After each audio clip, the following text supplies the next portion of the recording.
আমাদের আজকের প্রেক্ষাপটটা যদি একটু বলি, নির্বাচন কমিশন আমাদেরকে বলেছে যে তাদের যে লিস্ট আছে, লিস্টের মধ্যে 50টা সিম্বল দিয়ে তারা বলেছে এখান থেকে আপনারা একটা চুজ করেন। আমরা নির্বাচন কমিশনকে স্পষ্টভাবে প্রশ্ন করেছি যে আপনি যে লিস্টটা তৈরি করেছেন কোন নীতিমালার ভিত্তিতে লিস্টটা তৈরি করেছেন, আপনি কিভাবে সিদ্ধান্ত নেন যে এর মধ্যে কোন সিম্বলটা আসতে পারবে কোন সিম্বলটা আসতে পারবে না। একটা ক্রাইটেরিয়াটা থাকতে হবে, একটা নীতিমালা থাকতে হবে, যেই নীতিমালা বলে দিবে যে কোন সিম্বলটা একটা পলিটিক্যাল পার্টিকে দেয়া যাবে কোন সিম্বলটা দেয়া যাবে না। এটা তো স্বেচ্ছাচারী মনোভাব দিয়ে করা যাবে না। ওনাদের এরকম কোনো নীতিমালা বর্তমানে নাই। একটা সাংবিধানিক প্রতিষ্ঠান একটা নীতিমালা ছাড়া সকালবেলা ঘুম থেকে উঠে সিদ্ধান্ত নিচ্ছে কোন সিম্বলটা আমি কোন পলিটিক্যাল পার্টিতে দিব, এবং সবচেয়ে ভয়ঙ্কর যেটা ওনারা বলছে এটা আমাদের উপরে চাপিয়ে দিবে। ওনারা বলছেন এটা আমাদের উপরে চাপিয়ে দিবেন। ওনাদেরকে বলেছি যে এভাবে একটা সাংবিধানিক প্রতিষ্ঠান কাজ করতে পারে না। আপনাদেরকে স্পষ্ট নীতিমালা দিতে হবে, যে নীতিমালা বলবে কোন সিম্বলটা পলিটিক্যাল পার্টি নিতে পারবে কোন সিম্বলটা নিতে পারবে না। সেই নীতিমালা না পাওয়া পর্যন্ত আমরা এই জিনিসটা সুরাহার দিকে যাচ্ছি না। ওনারা আমাদেরকে 50টা প্রতীক ওইখানে দিয়েছে, আপনারা এখানে দেখেছেন, ওইখানে আছে বেগুন, ওইখানে আছে আপনারা দেখতে পাচ্ছেন যে ওইখানে খাট আছে, তারপর এখানে দেখতে পাচ্ছেন কাপিজ, ফ্রিজ, এই জিনিসগুলো ঘুম থেকে উঠে যেটা চোখের সামনে আসে একটা কিছু দিয়ে দিল।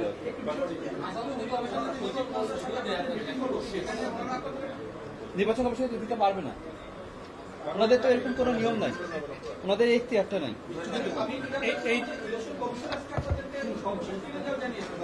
আচ্ছা, একটু আমি ব্যাখ্যা করি যে আপনারা যে প্রশ্নটা করেছেন যে নির্বাচন কমিশন তার স্বেচ্ছাচারীভাবে আমাদের উপর কোনো প্রতীক চাপিয়ে দিতে পারবে কিনা এবং চাপিয়ে দিয়ে তারা বিজ্ঞপ্তি প্রকাশ করতে পারবে কিনা।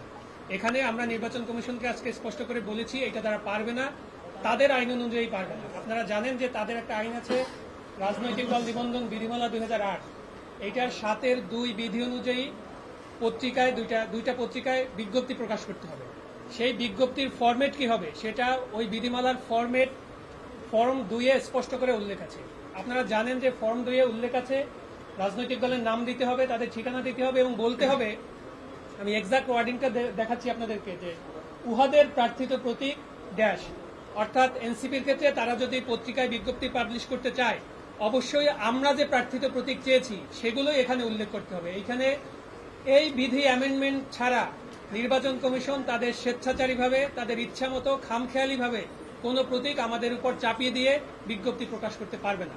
সেজন্য আমাদের স্পষ্ট অবস্থান হচ্ছে নির্বাচন কমিশনের যে নিজের আইন, সেই নিজের আইনেই সে আটকা আছে, সে আমাদেরকে তার ইচ্ছা অনুযায়ী স্বেচ্ছাচারীভাবে কোনো প্রতীক চাপিয়ে দিতে পারবে না।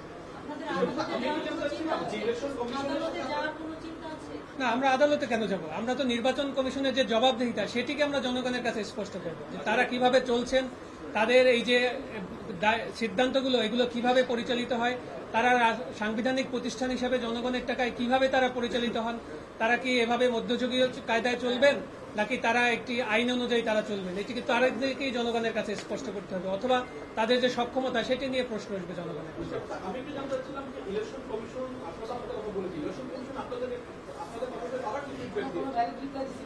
আচ্ছা, ইলেকশন কমিশন যেটা হয়েছে যে আপনারা জানেন আজকে আমাদের এইটা জবাব দেওয়ার শেষ দিন ছিল, আমরা জবাবটা দিয়েছি। ইলেকশন কমিশনের যে পরবর্তী প্রক্রিয়া এটি তারা বিবেচনা করবেন এবং তাদেরকে আমরা স্পষ্ট করে বলেছি যে আপনি যদি এইটা নিজে একটা মার্কা চাপিয়ে দিয়ে বিজ্ঞপ্তির দিকে যান সেটা আপনার আইন অনুযায়ী বেআইনি হবে। এই জায়গাটায় ওনারা কনভিন্স হয়েছেন, ওনারা বলেছেন যে এটা তো গুরুত্বপূর্ণ প্রশ্ন আপনারা তুলেছেন, এটা তো আসলে আইনের সংশোধন ছাড়া সম্ভব নয়, এটি তারা বিবেচনা করবেন, পরবর্তী মিটিং এটি আলোচনা করবেন।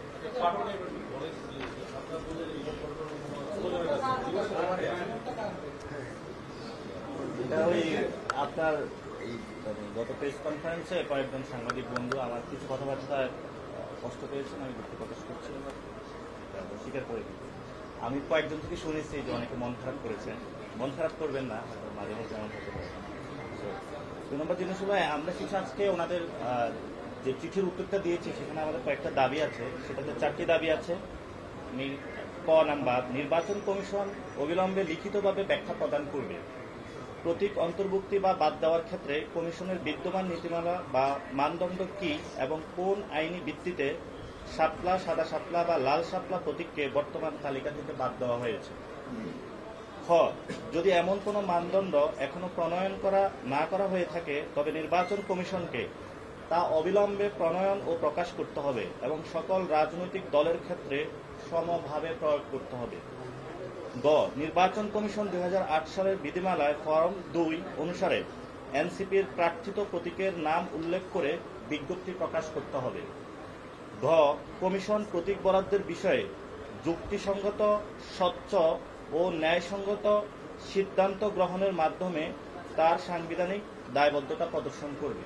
আমরা চিঠিতে আজকে 4টে বিষয় বলেছি, অর্থাৎ টোটাল মোটা দাগে যেটা দাঁড়াচ্ছে, আমরা একটা গাইডলাইন চেয়েছি যে আপনি বলতে পারবেন না এই প্রতীকটা অন্তর্ভুক্ত হবে, ওইটা বাদ যাবে, এটা নির্দিষ্ট প্রসিডিওরের মধ্যে থাকতে হবে, নীতিমালার মধ্যে থাকতে হবে। তারা এই বিষয়ে নেক্সট মিটিংয়ে সিদ্ধান্ত নেবে, এটার মধ্যে দিয়ে আমাদেরকে জানাবে।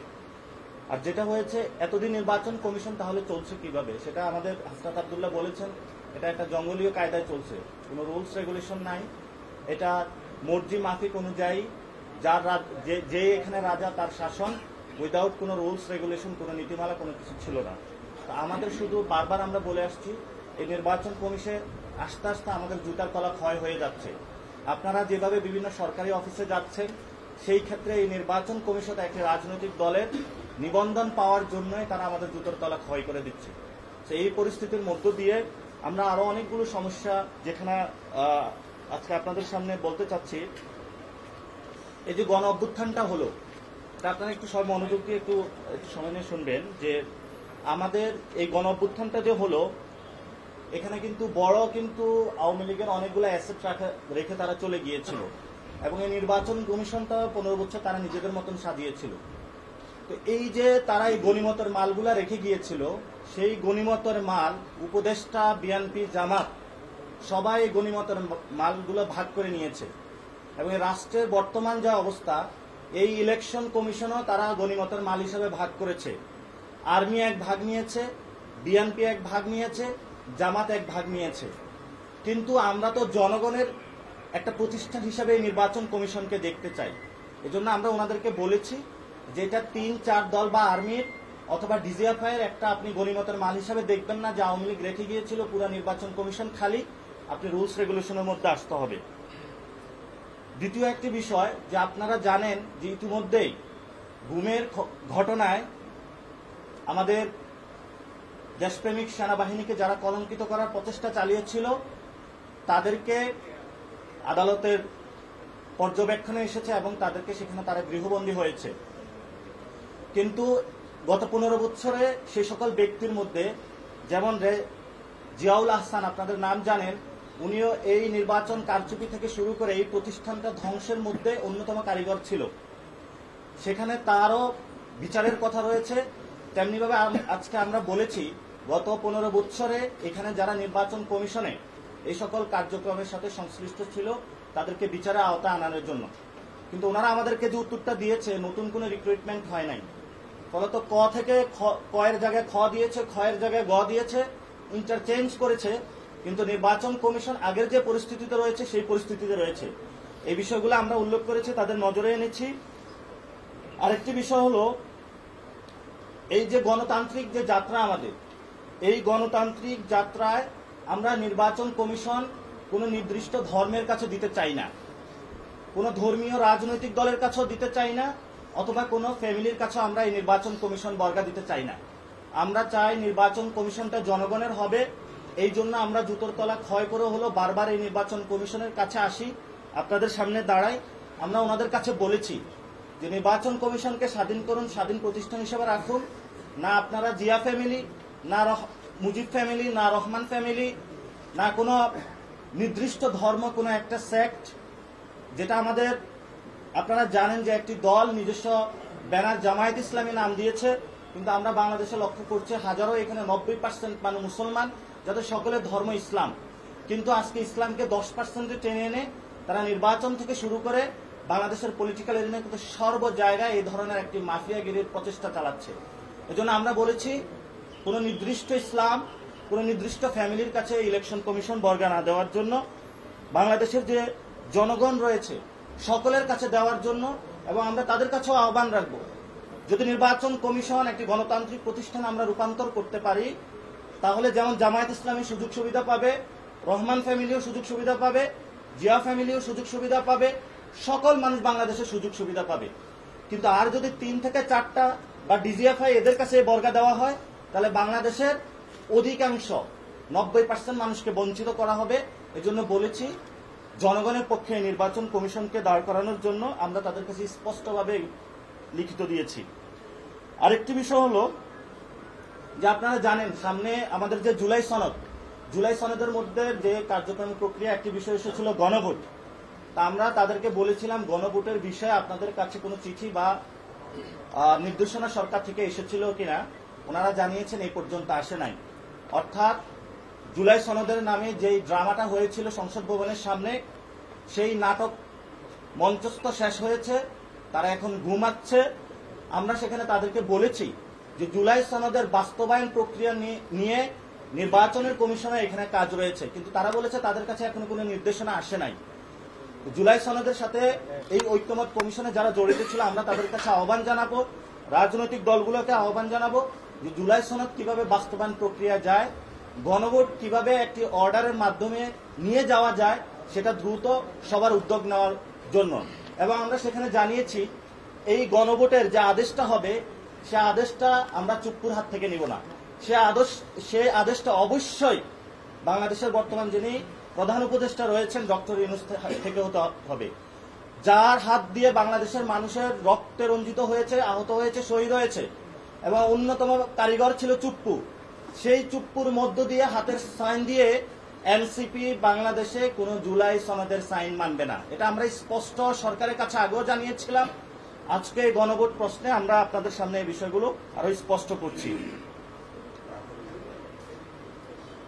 আরেকটি হলো নির্বাচন কমিশন।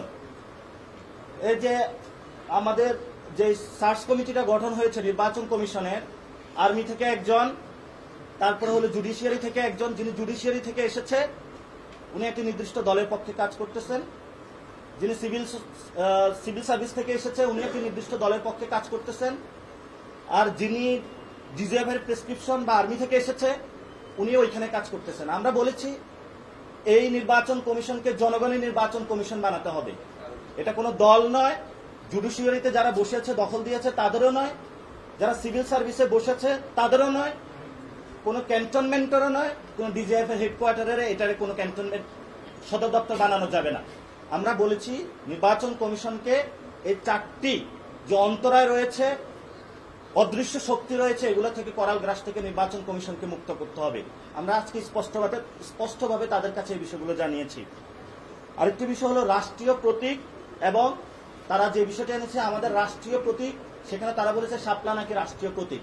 আমরা তাদেরকে বলেছি যে রাষ্ট্রীয় প্রতীক আসলে কি সে বিষয়টি ব্যাখ্যা দেওয়ার জন্য শাপলাকে কেন তারা রাষ্ট্রীয় প্রতীক বলেছে, অথবা রাষ্ট্রীয় প্রতীক বলে শাপলাকে বলে কেন তারা এই ধোঁয়াশাটা সৃষ্টি করেছে।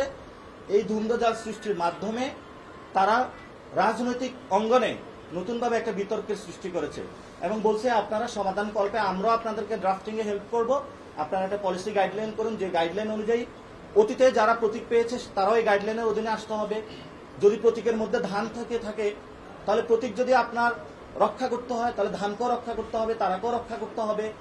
আর যদি আপনি প্রতীক শুধু অনলি শাপলা চিন্তা করেন তাহলে সেই বিষয়ে আপনার হলো লিগ্যালয়তে ব্যাখ্যা দিতে হবে। আমরা তাদের কাছে এই বিষয়গুলো আজকে ব্যাখ্যা চেয়েছি। আপনাদের একটু সময় যাচ্ছে, আর দুই একটা বিষয় আছে। আরেকটি বিষয় হলো যে আপনারা জানেন ইতিমধ্যে আমাদের জাতীয় নিরাপত্তা অনেকগুলো ইস্যু চলমান রয়েছে। গতকালকে আগুন লেগেছে, এর আগেও আপনারা জানেন যে কার্গো ডুবে গিয়েছিল, অনেকগুলো জাতীয় নিরাপত্তা ইস্যু। সো জাতীয় নিরাপত্তা ইস্যুতে আজকে যারা আপনারা এখানে সাংবাদিকবৃন্দ আছেন আপনাদের মাধ্যমে জানান দিচ্ছে আমরা বাংলাদেশ খুব ভালনারেবল সিচুয়েশনে রয়েছে। এই জন্য জাতীয় নিরাপত্তা ইস্যুর মতো অথবা জাতীয় ক্ষেত্রে যদি নিরাপত্তা দিতে তারা ব্যর্থ হচ্ছে এই সরকার, তাহলে তারা একটি বাংলাদেশে ক্রেডিবল ইলেকশন কিভাবে হলো নিরাপত্তা দিতে তারা সফল হবে, সেই বিষয়ে আমরা আজকে তাদের কাছেও প্রশ্ন তুলেছি এবং সরকারের কাছেও প্রশ্ন রাখছি। আপনি যদি ব্যবসায়ীদের গুদামের যে সম্পদ রয়েছে, তারা মাল নিয়েছে এয়ারপোর্টে, সেখানে যদি কেউ এসে তা জ্বালিয়ে দেয়, অথবা রাস্তার মধ্যে যারা আমাদের শিক্ষক সমাজ রয়েছেন তারা এখনো নিজেদের একটি চাকরির জন্য ঘোরাফেরা করছেন, তাদেরও কোনো নিরাপত্তা নাই, বাংলাদেশের যারা ব্যবসায়ী শ্রেণী তারা হাপিত্যেশের মধ্যে রয়েছেন, তাহলে রাষ্ট্রের যখন কোনো সেক্টরে নিরাপত্তা নাই তাহলে আপনি কোন ভিত্তিতে একটি ইলেকশনের মধ্যে যাচ্ছেন, সেই বিষয়ে আমরা এই বিষয়ে সরকারের কাছে আহ্বান জানাচ্ছি যে দেশবাসীর একটি ক্রেডিবল ইলেকশন দিতে ন্যাশনাল যে সিকিউরিটি রয়েছে এবং বাংলাদেশের যে আইন শৃঙ্খলা বাহিনী রয়েছে তারা যদি নিরাপত্তা না দিতে না পারে তাহলে আমরা মনে করি বাংলাদেশে একটি ক্রেডিবল ইলেকশন হওয়া পসিবল না। আমরা আরো 3টি বিষয় নিয়ে আলোচনা করেছি। বর্তমানে যেটা ইন্ডিয়াতে হচ্ছে 50 লক্ষ তারা ইন্ডিয়াতে মৃত ভোটার পেয়েছিল, কিন্তু আজকে আমরা নির্বাচন কমিশনে আলোচনা করেছি আমাদের 1.5 কোটি ভোটার রয়েছে যারা গস্ট ভোটার, এখানে মৃত ভোটার রয়েছে এবং এখানে যারা প্রবাসে চলে গিয়েছে ভোটার লিস্টে হয় না। এই 1.5 কোটি ভোটার তারা কি আওয়ামী লীগের দিবে নাকি বিএনপির প্রার্থী গিয়ে সেই ভোটগুলা সিল দিবে নাকি জামাত দিবে, এই বিষয়ে আমরা তাদের কাছে প্রশ্ন তুলেছি। তারা বলেছে এই বিষয়ে তারা কিছু উদ্যোগ নিয়েছে, কিন্তু তারা সম্পূর্ণরূপে মৃত ভোটার লিস্ট থেকে বাদ দিতে পারে নাই। মৃত ভোটার যদি ভোটার লিস্ট থেকে বাদ না দিতে পারে তাহলে এটা জনগণের একটি ইলেকশন হবে না, এটা একটি লোক দেখানো নাটকে পর্যবেসিত হবে। এই জন্য আমরা তাদেরকে বলেছি একটি ক্রেডিবল ভোটার লিস্ট লাগবে আমাদের। সো যদি অক্টোবরের মধ্যে, তারা বলেছে অক্টোবরের 1 মধ্যে তারা একটি ভোটার লিস্টের সম্পূর্ণ করবে, সেখানে আমরা একটি প্রিপারেশন নিচ্ছি যে মৃত যারা ভোটার লিস্ট এবং যারা প্রবাসে চলে গিয়েছে সেখানের মধ্যে যদি এরকম বিষয় থাকে তাহলে নির্বাচন কমিশন দ্রুত গতিতে উদ্যোগ নিয়ে এই বিষয়টা রিজলভ করার জন্য, আদারওয়াইজ এই ইলেকশন প্রশ্নবিদ্ধ হবে।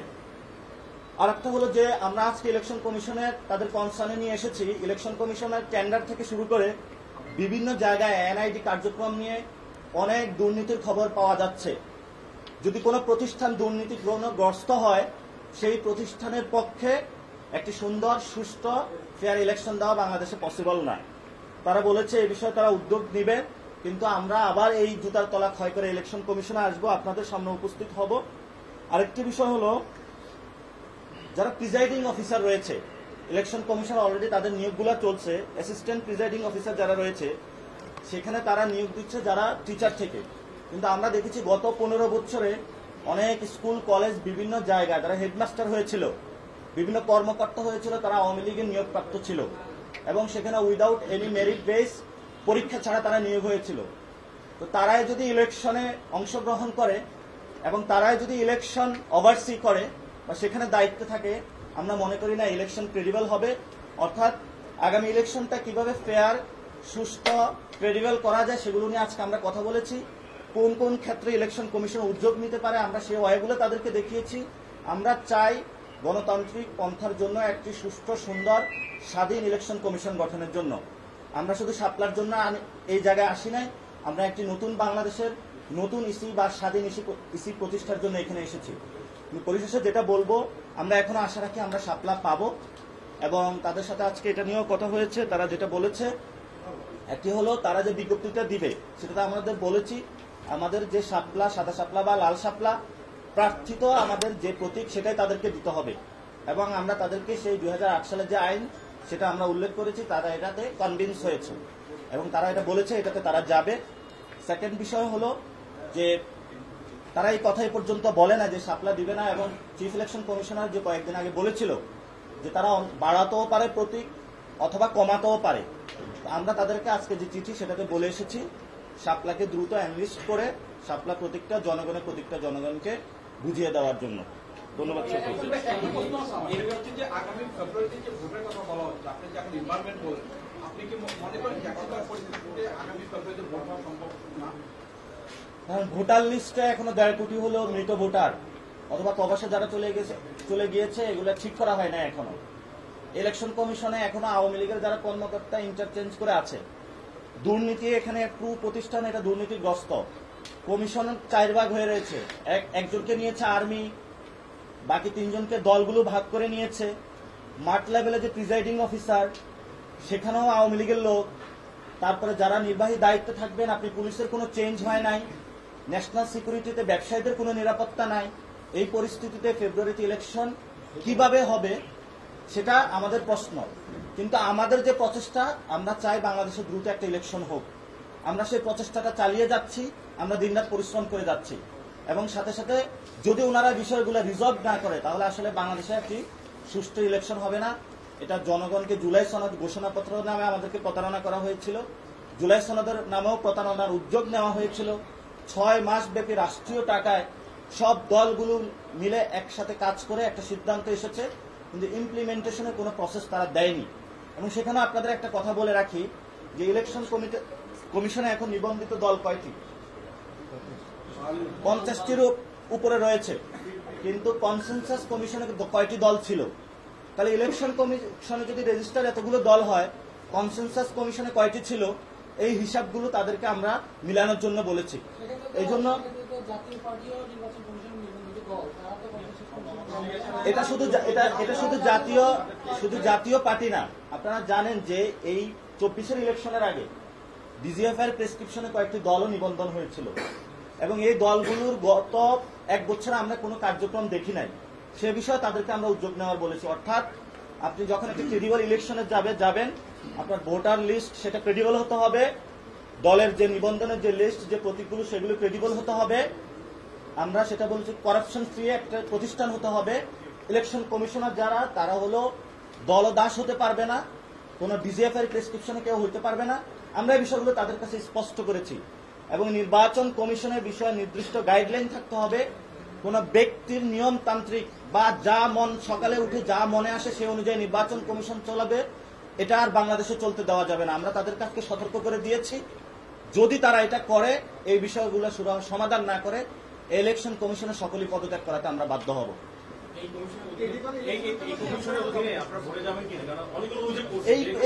এই কমিশনের অধীনে আমরা কিভাবে ভোটে যাব যদি এই বিষয়গুলো সুরাহা না করা হয়? আমরা তো ওয়ে আউট দেখাচ্ছি, আমরা বলতেছি না যে এই ইলেকশন, আমরা তো ইলেকশন কমিশনে সবার পদত্যাগের জন্য আসি নাই। ওনারা যে বিষয়গুলো সমাধান করতে পারছে না, বা যেই বিষয়গুলো হলো আমরা আসলে একটি ডেমোক্রেটিক স্টেটে যেতে পারবো, আমরা সেই বিষয়গুলো তাদের কাছে অ্যাড্রেস করছি। যদি ওনারা না করেন, তাহলে তো ওনাদের অবশ্যই পদত্যাগ করতে হবে, ইলেকশনে প্রশ্নবিদ্ধ হবে। ইসি কর্মকর্তা দুটো বিষয় বলেছেন, একটা হচ্ছে দলবাজি এবং একটা বলেছেন হচ্ছে দুর্নীতি। আপনারা কি কোনো সুনির্দিষ্ট কোনো তালিকা দিয়েছেন কিনা যে কে কোন দল করে বা কে কোন দুর্নীতি করেছে?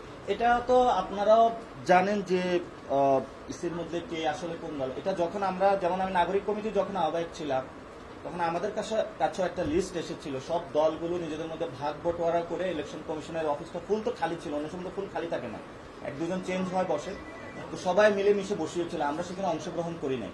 আমরা বলেছি যে সার্চ কমিটিটা 2022-এর যে নিয়ম অনুযায়ী, সেটাতে আসলে আমরা এটা সাপোর্ট করি না, এবং ওই সময় মির্জা ফখরুল জামায়াত থেকে এটার বিরুদ্ধে বলা হয়েছিল।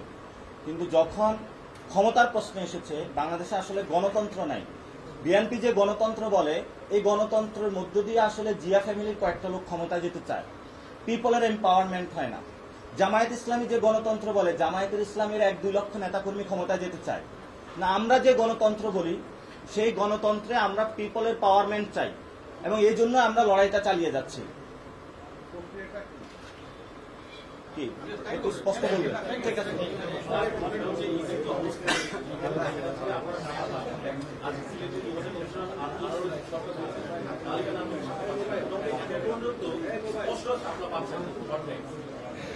আমরা এখন পর্যন্ত তাদের যে চিঠি তারা দিয়েছিল, আমরা এটা উত্তর দিয়েছি। এখন তারা আগে যেটা বলেছিল যে শাপলা নাকি জাতীয় প্রতীক, এবং তারা বলেছিল যে লিগ্যাল বাইন্ডিং, যেগুলো তারা আমার দেশের মাধ্যমে প্রকাশ করেছিল ফুটনোট দিয়ে, এবং যেহেতু আপনারা জানেন সেখানে তাদের একটা ভালো সম্পর্ক রয়েছে, তো সেই ফুটনোটের জবাবগুলো আমরা তাদেরকে সরাসরি এসে দিয়েছি। সেই জায়গা থেকে তারা সরেছে এবং কনভিন্স হয়েছে। কিন্তু এখন তারা নতুন যুক্তি দাঁড় করিয়েছে যে এটা এনলিস্টেড না। এখন তারা এনলিস্টেড কেন নাই, অথবা এনলিস্টে তারা কোন নীতিমেলা অনুযায়ী এতদিন এনলিস্ট করেছে, সেই বিষয়ে আমরা ব্যাখ্যা চেয়েছি। তো আমরা এখন আশা করি শাপলা পাবো, ইনশাল্লাহ আমরা শাপলা নিয়ে ইলেকশন করবো। আপনি এতটুকু আশা করি। শাপলা পাওয়া না প্রশ্নে কেন আমরা তাদের পদত্যাগ করবো? যদি ইসি এই করাপশন ফ্রি না করতে পারে, ইসি যদি মৃত ভোটার লিস্টের সঠিক সমাধান না করতে পারে, এই বিষয়গুলোর সমাধান না করতে পারে, অবশ্যই তোমাদের পদত্যাগ করতে হবে। তবে আমরা এখন আশা রাখি শাপলা পাবো, এবং শাপলা নিয়ে আমরা ইলেকশন করবো। থ্যাংক ইউ ভাই, thank you, thank you so much.